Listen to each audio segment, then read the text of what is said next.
নিরামিষ দিনে সম্পূর্ণ পেঁয়াজ রসুন ছাড়া এই দারুণ স্বাদের টিফিন বা জলখাবারটি বানাতে পারেন। বাড়িতে তৈরি করা ছানা আর মুগ ডাল দিয়ে আপ্পে। এখানে 500 ml দুধ থেকে তৈরি করা ছানা ব্যবহার করা হয়েছে।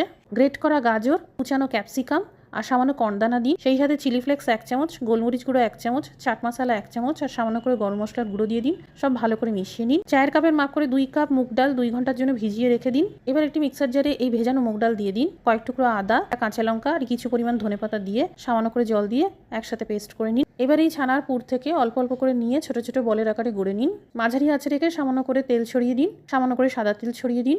এই মুগ ডালের পেস্টে সামান্য করে বেকিং সোডা মিশিয়ে দিন। এবার 1 চামচ কি 2 চামচ করে এই ব্যাটার ঢেলে দিন। ছানার বলগুলোকে আস্তে করে রেখে দিন। ওপর থেকে আরেক চামচ করে ব্যাটার ঢেলে দিন। কম আঁচে ঢেকে 3-4 মিনিটের জন্য ভেজে নিন।